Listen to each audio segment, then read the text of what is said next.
pedras, quadros, talheres, móveis e até ovos voadores, eletrodomésticos que ganhavam vida própria. Tudo isso se passou num bairro aqui de Curitiba na década de 70. O podcast Nossa Memória de hoje entra em clima de Halloween e resgata casos sobrenaturais reais aqui da cidade. Tá curioso? Quer saber onde tudo isso aconteceu? Quais eram essas histórias? Então fica com a gente até o fim do vídeo. Eu sou a jornalista Fernanda Foggiato e pode rodar a vinheta.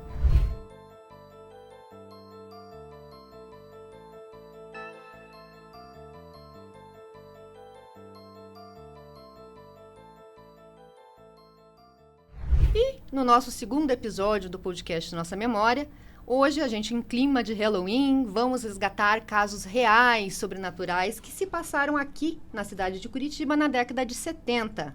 E você, tem algum relato sobrenatural para compartilhar com a gente? Não acredita em nada disso? Então se inscreve no canal para poder comentar e dá a sua opinião, conta a sua história, deixa também seu like, que é muito importante para a gente. E vamos lá apresentar os nossos 3 convidados de hoje, muito especiais. A gente tem o Reginaldo Iraoka, ele é parapsicólogo, professor universitário e pesquisador de fenômenos paranormais há mais de 25 anos. E aí, quase o tempo que a gente se conhece, né, Reginaldo? Muito bem-vindo, bom revê-lo. Bom revê-la também, Fernanda. É do tempo também que a gente fazia muitas pesquisas em laboratórios, né, também, né? E hoje a gente tem a experiência com o Luiz aí, que vai nos contar uma experiência extraordinária e ao mesmo tempo assustadora, né? Isso aí, vai ser, gente, um bate-papo muito legal. Fiquem com a gente aí. A gente tem a Franciele Marques, mais conhecida como Chames. Isso. Ela é contadora de profissão, mas ela também faz pesquisas paranormais aí há mais de 10 anos, juntos com a sua irmã, a Lely. E ela também é terapeuta holística. Bem-vinda também, Chames. Obrigada pelo convite, Fernanda. Eu acredito que hoje aqui vamos ter um papo bem bacana, muito curiosa com a história aqui do nosso amigo.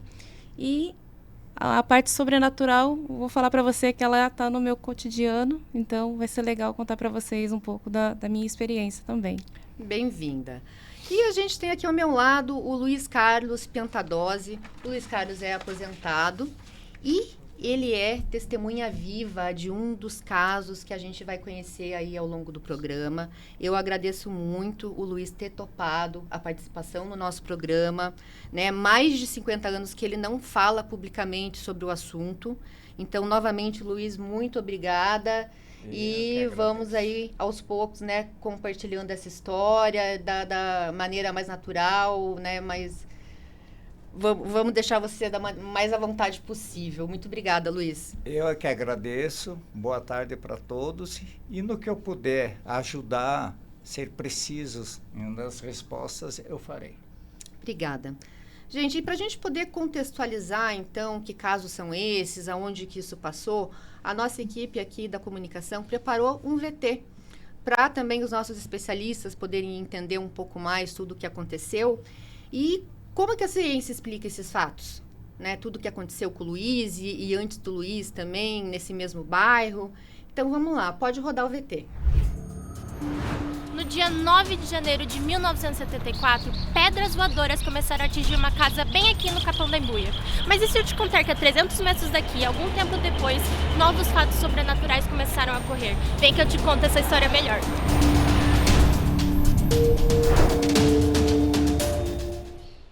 Talheres, pratos e copos voando dos armários, quadros caindo das paredes, ovos atravessando a geladeira e se espatifando no chão, vidros e espelhos quebrando sozinhos. Tudo isso foi noticiado em 1976.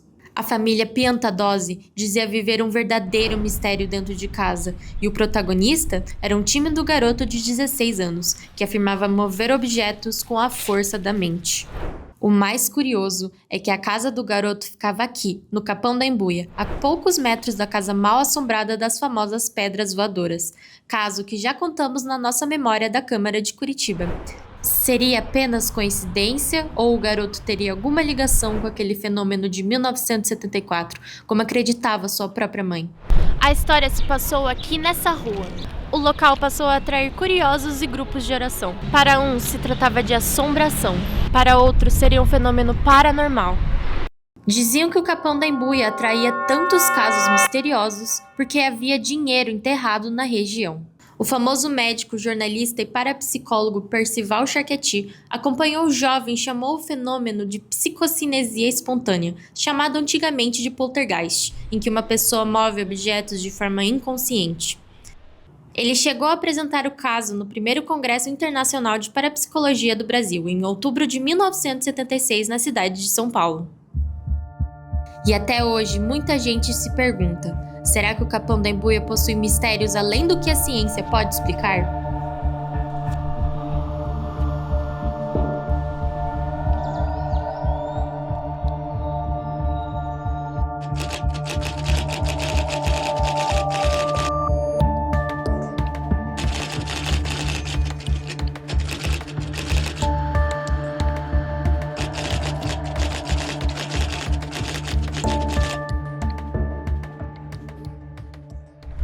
E a gente está aqui, então, com o Luiz Carlos, o time do garoto de 16 anos, né? A gente não focou, inclusive, na casa da rua ali, desse caso de 76. A senhora, hoje, a atual proprietária, ela não autorizou. Então, a gente só pegou a rua, né? De uma forma geral. E agradecemos, né? A presença aqui, agradecemos a presença do Luiz. E essa história foi, inclusive, apresentada, né, pelo Percival Charqueti no primeiro Congresso Internacional de Parapsicologia aqui do Brasil, na cidade de São Paulo. E ela repercutiu muito na imprensa na época, atraiu muitos curiosos, né, desde grupos de oração, o pessoal também com diferentes versões, né, Luiz? Mas conta pra gente como tudo isso começou. Foi naquela casa que começou ou foi muito antes disso? Não, foi na cidade de Antonina, minha terra natal. Aos 9 anos para 10 anos, eu estava brincando com o meu irmão mais velho na sala. E, de repente, eu vejo uma bola de fogo atravessar de ponta a ponta da sala. E que ela saiu de um lado e foi para o outro. Quando ela chegou no outro lado, eu comecei a gritar, porque ela se desintegrou do nada, sumiu, desapareceu. E dali eu só posso te dizer que quando eu acordei, eu estava dentro do hospital na cidade de Antonina, levado pela minha mãe e meu pai, que ele trabalhava ao lado, pelos gritos dela, desespero, porque eu havia desmaiado, até então eu estava bem, tudo ok comigo, e ela não entendeu no momento o que seria, por que o desmaio. Lá no hospital, acordado já, daí eles começaram a me questionar, a perguntar, meu pai, minha mãe, o que foi? O que aconteceu? Se o meu irmão tinha feito alguma coisa, me batido, me empurrado, qualquer coisa. Aí eu comecei a falar, daí eu falei. Mas aí eles praticamente pediram para mim abafar o assunto, porque hoje eu entendo o porquê, né? Terra pequena, tantos anos atrás. Eu, 9 anos, falar de uma bola de fogo que atravessou a sala da minha casa, se desintegrou. Tem as pessoas que iriam acreditar, tem outras que iam ficar em dúvidas, enfim. Eu acho que vocês... Com quantos anos você chegou aqui em Curitiba? Eu cheguei aqui com 10 anos e uns 2 meses, mais ou menos. Quanto tempo daí isso demorou para os fenômenos voltarem a se repetir? Daí começou, foi... Saindo de Antonina, eu cheguei quase em 71, nós chegamos aqui no Capão da Embuia. Eu acredito que 73 para 74 começou a ocorrer. Na primeira casa que eu fui morar com a minha família, quando a gente saiu de Antonina, chegou no Capão da Embuia. E dessa casa que você habitava, em 76, é uma rua ali que ela passa em frente à entrada do bosque do Capão da Embuia, inclusive. Conta pra gente o que acontecia, porque a imprensa trazia até diferentes relatos, né, dos quadros que voavam, os móveis que se mexiam, os ovos que saíam voando da geladeira. Conta pra gente o que acontecia naquela casa. Bom, acontecia o seguinte, que daí quando eu botava meu olho normal dentro de casa em algum objeto, eu dizia para minha mãe que eu tinha mais essa afinidade de chegar a ela, para minha mãe, e falar: mãe, eu não sei o que está acontecendo comigo. Eu olhei para aquela garrafa, claro que ela não falou comigo, mas ela passou para mim, eu captei que ela iria se deslocar sozinha. E acontecia, muitas vezes acontecia 1 hora, 2 depois, muitas vezes levava 3 dias, 4 para acontecer, mas acontecia. E foi assim, daí um terror, né? Era assustador. Era uma Assustador, criança. traumatizante demais, foi para mim, principalmente, para minha família toda. Impactou todos vocês, Luiz? Impactou de uma forma assim que aí eu tive até que, eu fiquei um pouco adoentado, eu tive problemas de nervo, daí foi concluído também que pelo mesmo doutor Percival Charquette, que eu sou epilético, né? E como fiz que era tratamento vários anos também para epilepsia. E como que foi o impacto? Lógico, não se usava naquela época o termo bullying, mas como que foi assim, o impacto com a vizinhança, na escola? Para mim foi muito triste. Talvez esse seja um dos motivos que eu quero até mencionar já. Após 50 anos, hoje é a primeira vez que eu estou aqui atendendo o seu convite, porque é um assunto que eu deixei para trás. Porque eu sofri muito. Tive que meus estudos serem interrompidos por 2 anos. Eu saía na rua para buscar um pão, um leite, alguma coisa para minha mãe. As pessoas gritavam: olha o bruxo, porque eu vou te queimar, porque você merece ser queimado, vou te pôr no poste, te depidurar, vou te queimar, bruxo, filho do Satã. Eles me chamavam de tudo isso. Já outras pessoas que me viam na rua, elas vinham até mim, me abraçavam com muito carinho, me chamavam de santinho, porque elas me faziam pedidos, eu atendia e dava tudo certinho. Aí me intitulavam nisso, até que eu disse: não, eu não sou santinho, assim como eu não sou bruxo, né? Eu tenho vamos dizer, uma paranormalidade aguçada, porque até então o Dr. Percival Charquette já havia dito isso, eu fiz vários exames, né?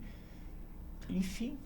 Sinto muito, né, pelo impacto, né, que todos vocês sofreram. Vamos conversar agora também um pouco com os nossos especialistas aqui. Reginaldo, explica pra gente primeiro o que é a parapsicologia. Bom, primeiro, uma das definições que a gente poderia colocar é um campo de investigação científica sobre experiências extraordinárias, paranormais, ou hoje também chamados de anômalas, né?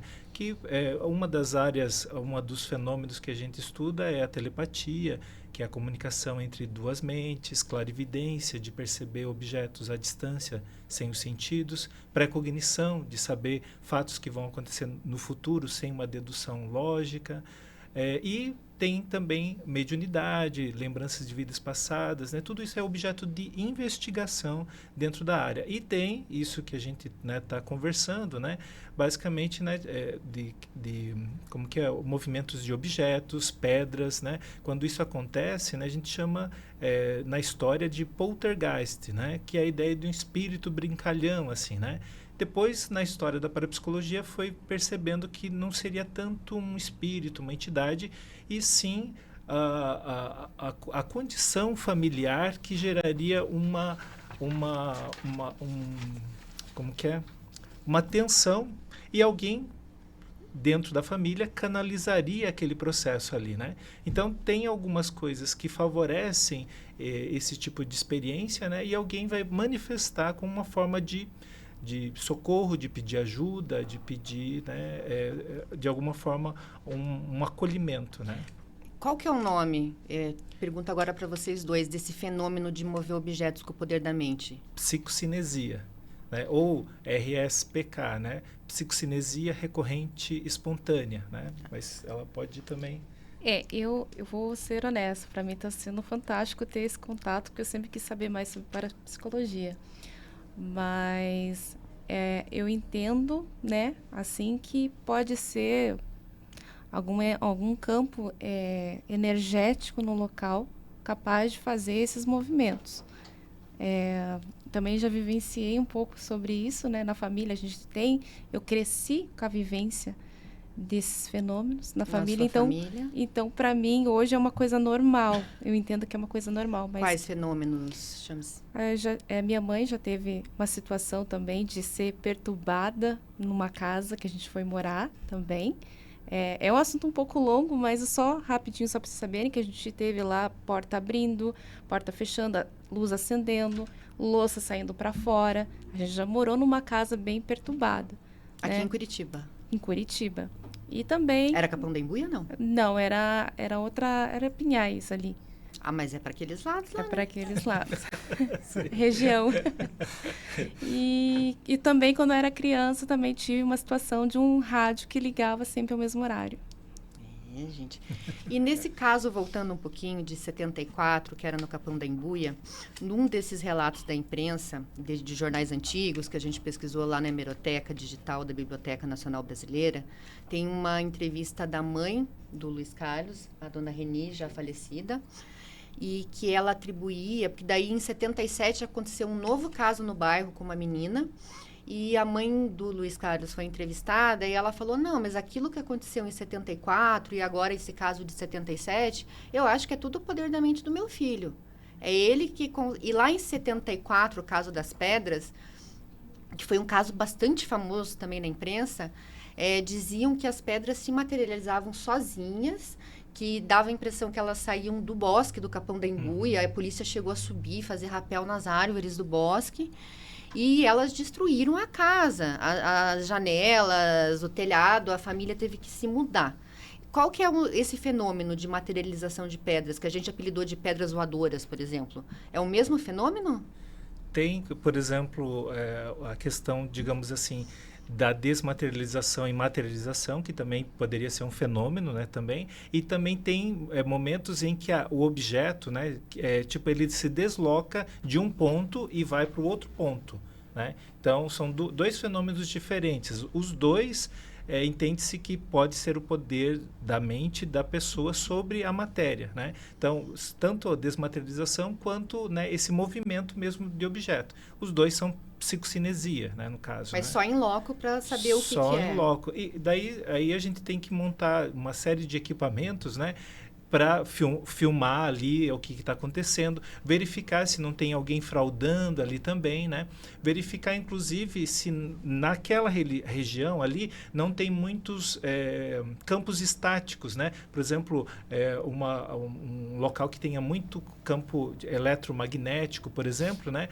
Poderia também gerar alguns fenômenos na mente das pessoas, e isso às vezes pode ajudar a provocar, inclusive, o fenômeno paranormal, né? Pode gerar também alucinações também, né? Enfim, mas de qualquer maneira ele é um fenômeno, né, que agora culturalmente, né, cada religião, esse fenômeno a gente tem que entender que ele está presente desde o início dos relatos da humanidade, né? Esse tipo de experiência, né? Agora, cada religião, cada cultura dá uma roupagem diferente, né? Por exemplo, a Igreja Católica vai dizer uma coisa, a evangélica vai dizer outra, o candomblé vai dizer o outro, e assim por diante, né? Cada pessoa também pode se identificar mais ou menos com essa abordagem, né? Então, também. Mas o fator cultural, às vezes, né, tipo, pode ajudar ou pode piorar o quadro da pessoa, né? Por quê? Porque, às vezes, a pessoa teve a experiência, até então a experiência não foi tão traumatizante. Mas quando ela relata para amigos, familiares, né? E aí a reação dessas pessoas sobre o fenômeno, sobre o desconhecido, isso passa a ser o quê? Uma pressão, uma caça às bruxas aí também, né? Um rótulo, né? É que um a pessoa rótulo, coloca, né? E que daí gera um preconceito, um estigma, né? Enfim, e a pessoa começa a sofrer uma série de transtornos emocionais e tudo mais em torno disso, né? Fora que aquilo que ela não entendeu, né, o que é aquilo, inclusive, né? O Reginaldo, inclusive, já gravou até documentário para o Discovery Internacional, né? Sim. Isso já faz o quê? Uns 15 anos? Foram Mais de 10 20 anos. 20 anos. Foi em 2005, né? Então, já. Com pesquisas aqui em Curitiba, né?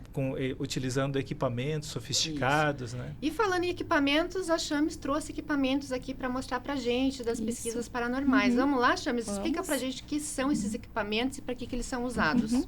Só dando uma breve introdução sobre esses aparelhos. Como eu falei, a gente já teve essa vivência espiritual. E claro, né, você falou, né, o Discovery, eu sempre tive curiosidade de saber como é que esse pessoal caça fantasmas Você é uma caça-fantasma, Chames? Eu não vou falar que eu caço porque eu não guardo eles. Mas eu tenho essa curiosidade. E essa curiosidade me fez... eu falei, vamos importar esses aparelhos para saber se realmente funcionam, né? Porque a gente já acredita que do outro lado alguém está por ali. Então, vamos ver se funciona, vamos fazer esses testes. E aí a gente foi importando, foi fazendo testes com aparelhos eletromagnéticos, com estática, que ele comentou aqui, que ele falou que isso também pode muito influenciar, né, no contato. E o contato via TCI, né, transcomunicação instrumental, que a gente utiliza um rádio, né, que é esse aqui, mais conhecido como Spirit Box, né, caixa de espíritos, que eles chamam lá na gringa. E qual que é o objetivo desse contato aqui? Ele é um rádio hackeado, vamos falar assim, e ele faz um scan das estações. Esse scan, que a gente chama, ele vai pulando as estações, então aquela fração de segundos que fazem o escaneamento das estações, ele sai um chiado, né? Isso é um estudo já há mais de 70 anos, foi um alemão, Frederic, que desenvolveu, foi uma curiosidade, ele queria gravar pássaros e verificou que dentro dos pássaros existiam vozes do além, né? Então, esse chiado, qualquer tipo de barulho, ruído, se manifesta vozes, né? E no Spirit Box é a mesma coisa, a gente chama de fenômeno da voz eletrônica. Você já identificou nesse equipamento coisas... Sim, o que aconteceu? Meu primeiro teste. Quando eu fui fazer esse teste aqui, eu estava com um grupo de pessoas que só conheciam o meu apelido, Chames. E na hora da comunicação, passando as estações, eles falaram Franciele. E eu não tinha falado para ninguém que meu nome era Franciele. E ele falou Franciele.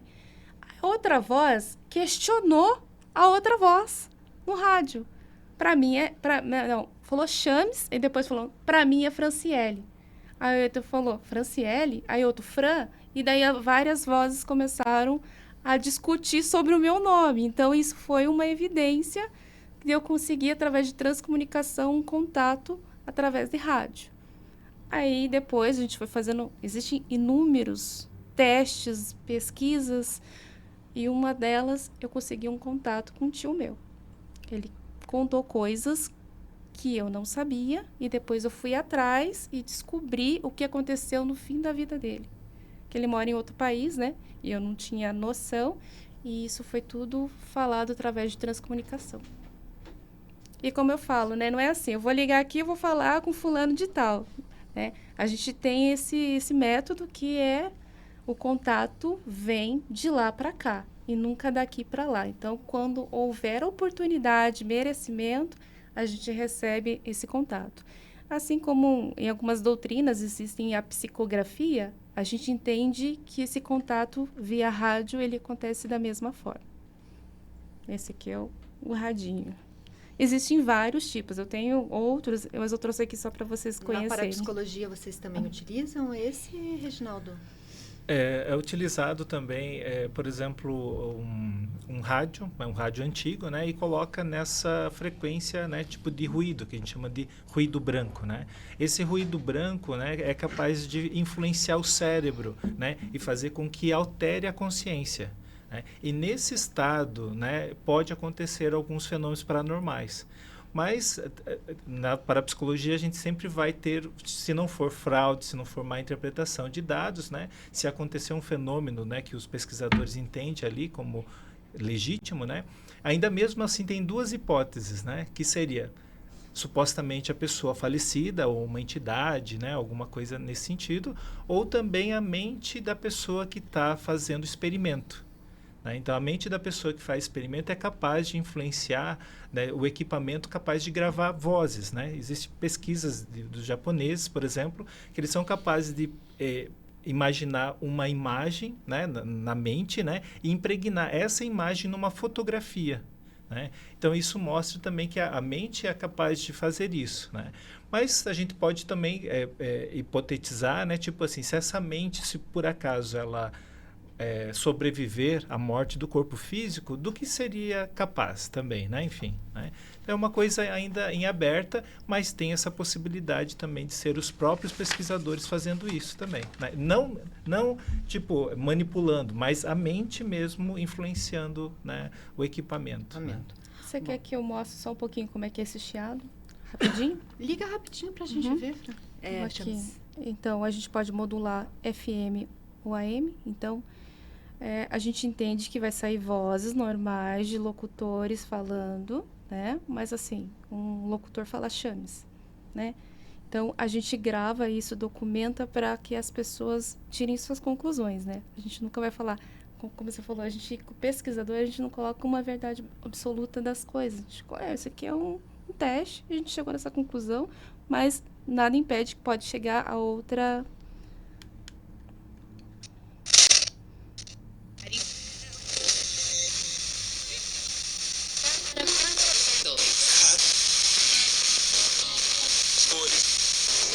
Vai saindo. Você vai passando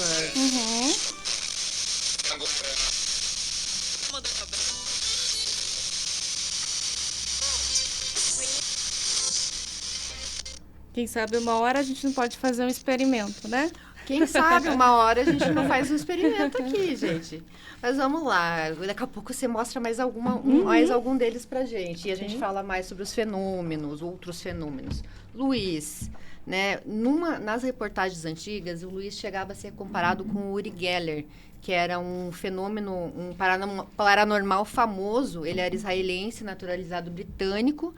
E que ele veio também para o Brasil em 76 para participar do Congresso Internacional de Parapsicologia. Ele entortava garfos, né, fazia uma série de coisas. E nessas reportagens antigas, o Luiz chegou a falar, né, em entrevistas que os fenômenos teriam piorado depois que você assistiu a uma apresentação do Uri Geller na televisão. Exatamente. Como assim...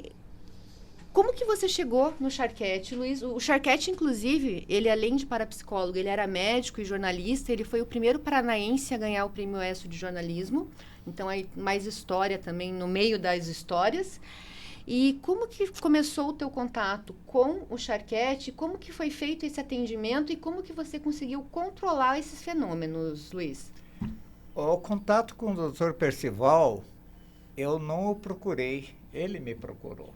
Quando ele soube da existência toda, do que estava acontecendo no Capão Membuia, com uma família, no caso a minha, comigo, para nossa surpresa, um dia bateram lá da frente, ele se apresentou como o Dr. Percival Charquete.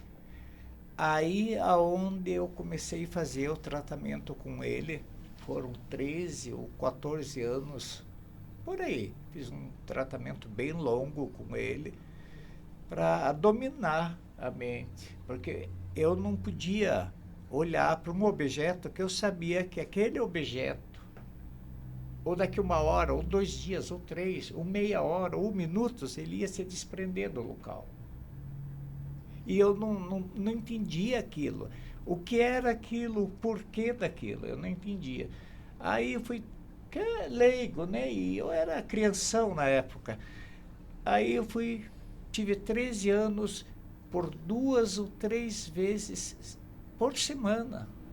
Eu ia no consultório dele. Mas era uma espécie de terapia ou tinham coisas também diferentes, alternativas? Tinha alternativas assim que eu não, assim, como eu falei, eu não consigo me recordar daquilo. Outras vezes era apenas conversas com mais pessoas, como a gente está aqui. E ele usava um papel com numeração, uma coisa tipo um joguinho para mim ir fazendo. Aí exames também, fiz vários exames repetitivos com os exames, E é onde ele chegou à conclusão para minha família, porque a minha mãe queria saber, toda lei, ela queria saber o que era aquilo, o que vinha a ser aquilo, né? Ela queria, assim, uma resposta exata. E ele disse que eu tinha uma paranormalidade. E ficou nisso, né? E eu continuei o tratamento, mas infelizmente foi interrompido o tratamento, porque daí ele também veio a óbito, né? Ele faleceu, e aí queriam que eu continuasse tratamento com outra pessoa, com outro parapsicólogo, daí eu rejeitei, porque eu já estava cansado. Mas hoje daí você já conseguia controlar os fenômenos. Já consigo, desde lá para cá, controlar todos os fenômenos, sim. Às vezes em casa, muitas vezes eu digo para minha esposa, faço bem assim para ela, ela disse, o que foi agora? Eu disse, nem quero afirmar muito, focar meu olho em tal coisa, porque eu sei que vem, e eu seguro. Que bom que você consegue segurar. Bom, agora eu queria perguntar tanto para o Reginaldo quanto para a Franciele, qual, nessas pesquisas, né, porque o Reginaldo, além de professor e parapsicólogo, ele também é pesquisador, né, e a Fran nas pesquisas, qual o caso mais curioso que vocês se depararam, né, seja um caso real ou, às vezes, também um caso de fraude? Qual foi o mais curioso, assim, mais assustador ou curioso, surpreendente? O mais assustador que, ao mesmo tempo, né, a gente, quando se forma em parapsicologia, a gente quer, né, experienciar os fenômenos, mas ao mesmo tempo tem algumas coisas que é bem assustadoras, né? Uma delas foi no laboratório de transcomunicação lá dentro da Faculdade Espírita, né? E a gente tinha esse laboratório onde tinha um equipamento que gravava, o rádio, televisão, e ficava desligado, né? Uma determinada noite, acho que era umas 9h30, entre 9h30 e 10 horas da noite, né? Eu escutei o telefone tocar, aquele telefone cinza ainda, aquele de discar, né? Só que ele não estava conectado na linha, né? Então não tinha nenhuma fonte, né, ali externa de que conectasse ali, né? Enfim, foi uma das coisas que mais me assustou ali, né? E a partir daquilo ali comecei a investigar mais isso. Mas fora isso, foi um fenômeno de poltergeist também, só que com fogo, né? Que aconteceu lá em Colombo, um caso que a gente fez de investigação lá aqui em Colombo, na região metropolitana, onde a parede pegava fogo, as roupas pegavam fogo, na patente do banheiro, né, pegava fogo também no sofá, né? Então foi a família que chamou foi a família vocês? inteira. Ele chamou primeiro uma aluna nossa e daí eu fui junto, né, trabalhar com toda a família, né? E também já tinham passado pelos profissionais, pelos pastores, pelos padres, né, médiuns, né, uma série de coisas que foram tentar ajudar a família, mas mesmo assim os fenômenos continuaram, né? E aí chamou por último a gente, né? E aí a gente, depois de verificar todo aquele estrago, porque é feito um estrago na casa da pessoa, que é não só fisicamente, mas socialmente, né, na vida da pessoa e da família, né? Enfim. Mas depois da gente investigar, a gente verificou que o que provavelmente estava disparando, por exemplo, o fenômeno, era a condição econômica da família, né? Porque eles estavam quase passando fome ali, né? E um dos membros da família saía para buscar trabalho e quando voltava sem conseguir, aí aquela crise se manifestava através de fogo, né? E aí depois a gente foi orientando, uma coisa que eu queria comentar também, que a gente hoje fala orientar e aconselhar as pessoas, né? Na época, né, que o Luiz começou a fazer o que ele chama de tratamento, né? Realmente na época chamava-se tratamento, né? Hoje a gente tem uma interpretação um pouco diferente, né? A gente não chama de tratamento porque não é doença, né? E então a gente chama mais o trabalho de orientação e aconselhamento para a pessoa saber administrar essa capacidade, saber como, em que momento dá, que momento não dá e saber administrar, né? Agora a Chames, né? E se quiser até relatar algum caso, inclusive que você tenha usado mais algum dos equipamentos, daí você demonstrar mais algum desses equipamentos para gente. Bom, eu já vou aproveitar e vou falar disso daqui, já vou falar de uma curiosidade que aconteceu quando recebi esse equipamento, tá? Esse aqui é um sensor, tá? Realmente é muito comum nos Estados Unidos fazerem equipamentos paranormais, porque lá é bem cultural, né? E eu trouxe esse equipamento aqui, que na verdade ele tem uma bateria 9 volts aqui. Então, em média, ele dura ali 1 hora e meia o funcionamento dela. Nós vamos fazer uma pesquisa uma vez, uma live, né? Numa escolinha que fica do lado de um local assim totalmente abandonado. Então a intenção nossa é fazer um contato, de repente, com o local ali do lado, né? Fazer um contato com o local ao lado. Mas como que vocês foram parar na escolinha? Desculpa. A gente pegou uma autorização da pessoa, ela deixou a chave com a gente, ficou somente eu, a minha irmã, a Lely, e uma inscrita. Chamamos uma inscrita para ela validar o nosso processo. E liguei esse aparelho, só para vocês entenderem, esse aparelho aqui, ele solta um campo eletromagnético, né? E ele tem essa antena de aproximação, né? Ele tem esse barulhinho, porque foi desenvolvido com essa antena que é um teremin, que a gente chama de uma guitarra. Então, quando se aproxima, é que agora que está pegando tudo eletrônico, mas ele vai evoluindo cada luz dependendo da proximidade, né? Então, a gente faz uma conversa, né? Você pode ir até o rosa, até o azul, com uma resposta, né? Então, é essa maneira que a gente conversa sobre ele. Isso aqui ficou uma loucura, ficou uma discoteca. Ele não parava de acionar. Deixa eu tirar aqui para não incomodar. Ele ficou, assim, muito forte. Isso aqui, eu falei, não, tem uma energia aqui que está manifestando aqui perto. Não sei se é o local, já tinha aquele campo magnético, mas manifestava muito. Acontece que esse equipamento, ele acaba a bateria em 8 minutos, para vocês terem noção. Então, era 1 hora de duração, em 8 minutos ele morreu, acabou. Depois que acabou isso daqui, a porta da escolinha que estava aberta, ela fechou. Ela tinha um vão, tá, para passar a corrente de ar. Então, não é nada... Estava vazada a porta. A gente faz a pesquisa de forma cética. A gente não fala assim, a gente não é deslumbrado, vamos falar assim, né? A gente sempre vai falar, não é vento. Por algum momento aquela porta está escorregando, ela vai fechar. A gente sempre pisa nessa tecla. Só que o trinco fechou, o trinco virou e encostou a porta. E foi durante uma live nossa. Então, foi legal que a gente conseguiu registrar o momento da live e a gente tinha uma pessoa com a gente que não faz parte da nossa equipe que visualizou aquela porta fechando. Então, eu acredito que pode ter sido algo poltergeist, que a gente até hoje não... Assim, temos mais de 300 vídeos. Essa foi a única vez que aconteceu essa situação da porta fechar e virar o trinco. Vocês têm mais de 300 vídeos, e não só aqui no Paraná, em Curitiba, como em vários estados do Brasil. Vocês são convidados muitas vezes para irem visitar casas supostamente mal assombradas? Na maioria das vezes é convite, né? A gente pensa assim, a maioria fala, você precisa de uma casinha velha, abandonada, que lá você vai estar... A gente entende que qualquer local que a gente for, a gente vai fazer contato. Legal. Gente, o papo tá ótimo, né? Mas a gente tem que ir para a reta final aqui do nosso episódio. Vamos lá, Luiz, em quase aí mais de 50 anos, praticamente aí, aproximadamente 50 anos, você nunca mais havia, né, falado publicamente, dado uma entrevista, né, sobre o tema. O que fez você mudar de opinião, né, para suas conclusões aí? O que me fez mudar foi quando eu recebi o seu convite. Na hora, porque na hora eu pensei, para alguma coisa isso vem a calhar, vai servir.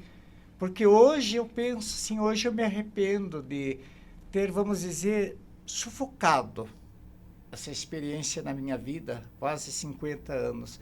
Às vezes eu me questiono, se eu tivesse continuado, será que eu não teria ajudado melhor e muito mais pessoas que necessitam e passam por isso? Que eu já passei. Então, eu fico me questionando. Tá? Mas eu tenho a hombridade de dizer que foi um arrependimento ter deixado para trás, né? Mas acho que você sofreu muito, né, Luiz? Você e toda a sua família. E talvez, do outro lado também, por que daí eu deixei? Porque foi muito traumatizante para mim, para minha família toda. no caso, para mim, ser intitulado na época como bruxo. Ou como santinho, porque para algumas pessoas eu era bruxo, tinha que queimar no poste, ser queimado no vivo. Para outros, eu era um enviado de Deus, um anjo. Eu também não gostava da situação, porque nem bruxo. Sou um filho de Deus, mas não sou um santo. E qual a mensagem, então, que você espera passar? Para quem está assistindo a gente, que chegou aqui até o fim do vídeo, que mensagem que você espera passar? 50 anos depois. Para as pessoas que estão passando, que elas busquem informações como eu estou aqui hoje, diante dele, diante de todos, para ter mais esclarecimento daquilo que eu vivi no passado. Então é o que eu digo, eu passo para as pessoas, vão buscar, busquem, que elas vão ter com certeza a resposta. Luiz, obrigada novamente pela sua Eu é que participação. agradeço o seu convite, agradeço o momento, agradeço a todos que aqui estão. Bom, e agora também, Reginaldo e a Chames, para uma mensagem final, podem deixar também seus contatos, enfim, uma mensagem, uma despedida aí para quem está assistindo a gente. Bom, a primeira mensagem que eu gostaria de deixar é que aquilo que a gente entende da parapsicologia disso que aconteceu com o Luiz, né? Isso é uma habilidade natural, né? Não é nem sobrenatural, é natural mesmo. Outras espécies têm, cães têm, gatos têm, papagaios têm pesquisas, né, do Rupert Sheldrake falando sobre isso, então isso pertence à natureza, né? Então, por isso que isso é natural. Só que pelo não entendimento, o Luiz falou exatamente a palavra muito legal, é esclarecimento. A gente precisa divulgar, como a Fernanda está fazendo, né? Divulgar esses temas, né? Para que a gente tenha mais esclarecimento, mais informação científica, né? Não somente informações ligado a alguma tradição. Às vezes a pessoa precisa de uma área, né? Tipo que não tenha tanto uma conotação religiosa, que tenta investigar isso de forma também científica. Não que a interpretação religiosa não valha, vale muito, né? Mas para algumas pessoas, às vezes, não é o suficiente, né? Então, né, eu tenho a ideia que a educação da sensibilidade é o primeiro passo, né? E eu quero deixar 2 livros aqui de indicação, que é do Jim Reid, Mentes Interligadas. São várias evidências desse fenômeno. E tem O Fim do Materialismo, do Charles Start, que fala sobre fenômenos também, né? Então, seria esses 2. E para quem quiser entrar em contato com você, Reginaldo?